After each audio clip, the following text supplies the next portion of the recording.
When you look at the turmoil in today's world, rising inflation, political tension, and Doge's discovery of millions of taxpayer dollars, expository preaching matters because it keeps us grounded, ensuring the message comes from God's Word.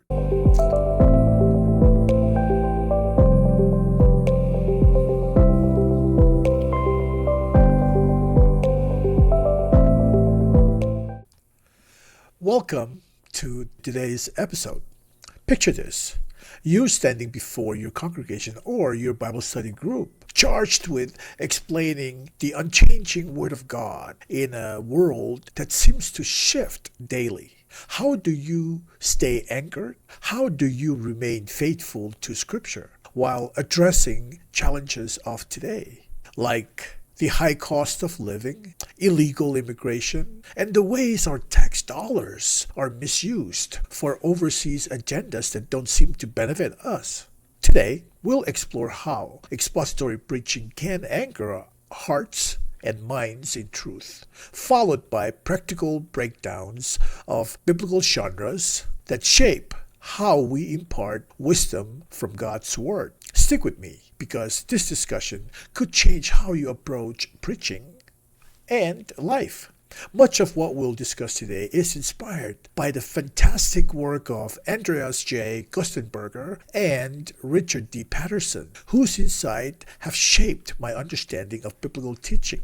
But I want to share it with you personally and practically, offering examples that we can relate to as we grow in faith and teaching. All set? Good. Let's get to it. Part 1. Why expository preaching matters. When we talk about expository preaching, we're really talking about letting God's Word take center stage, allowing its meaning and structure to guide the message.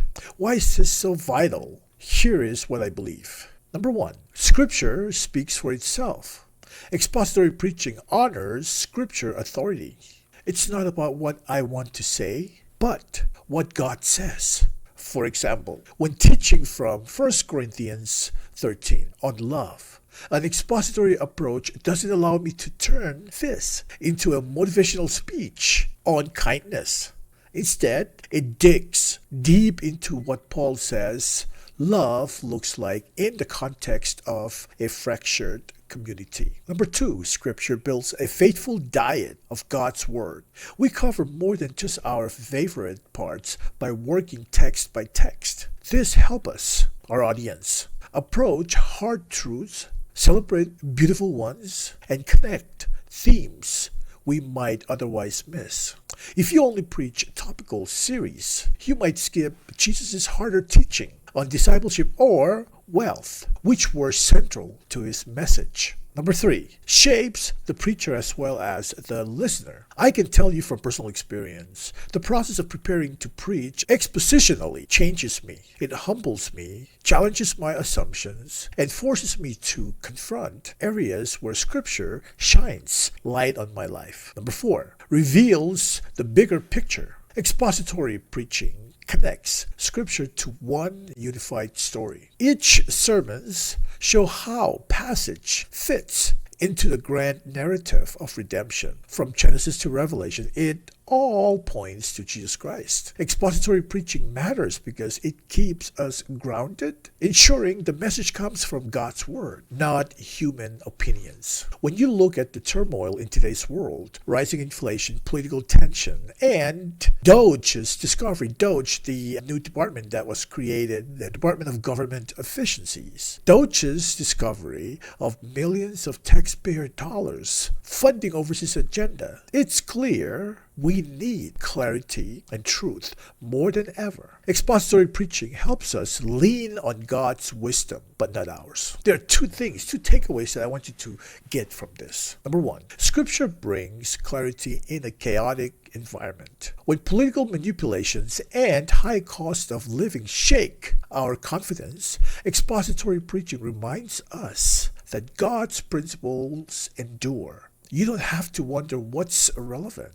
Scripture already addresses stewardship, justice, and the hope found in Christ. Number 2, Scripture fosters accountability. Right now, Billions are used and misused in ways many Americans feel don't represent or honor their values. Just as Doge has exposed misuse of federal funds, expository preaching reveals misuse of scripture when preachers twist God's word to fit their preference. What are you and I going to do about this? If I may submit to you, choose a book of the Bible this month and commit to reading it in context. Look for patterns, themes, and connections to both today's challenges and God's eternal truth. Part 2, Challenges of Expository Preaching. Now, while expository preaching is incredibly rewarding, it's not without its challenges. Here are the ones I've wrestled with and how to avoid them. Number 1, ignoring the context.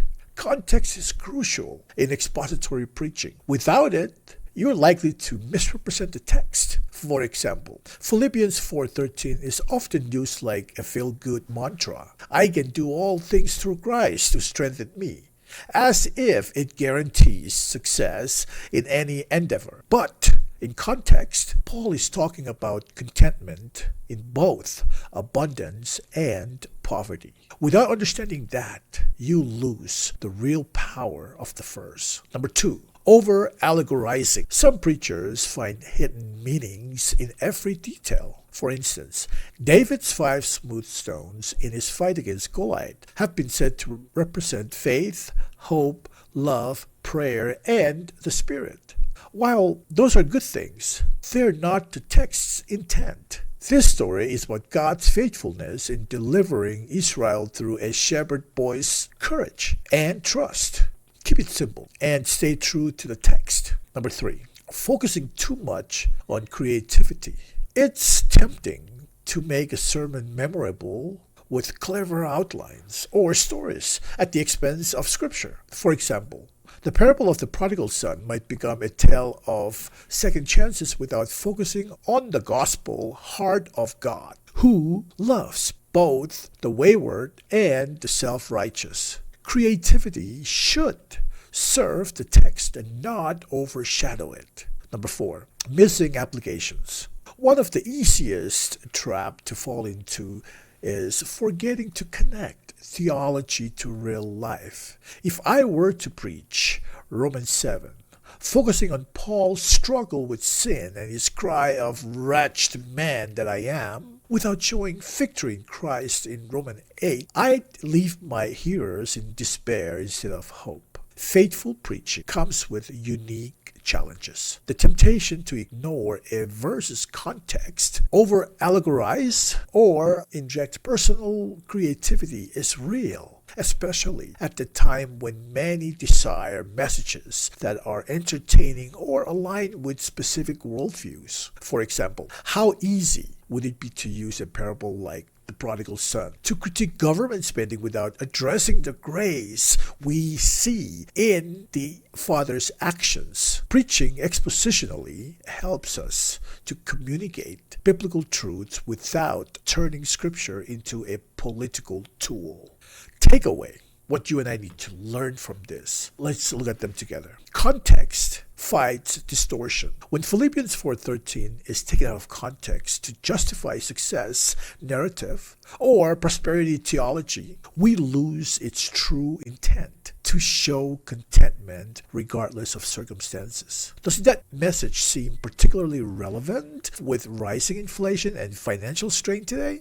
Let that sink in. Number 2, creativity isn't a substitute for accuracy. Expository preaching disciplines us to focus on God's Word, while creativity captures an audience. Only truth transforms lives. The call to action. What are you and I going to do about this? Be intentional this week. If you lead a Bible study or teach, focus on presenting Scripture as it is. Resist the urge to exaggerate for effect or reshape its meaning to fit an agenda. Part 3. Understanding biblical genre. This section comes with Q&A and also with examples. Before we jump in, let's divide a key term, that will guide much of our discussion.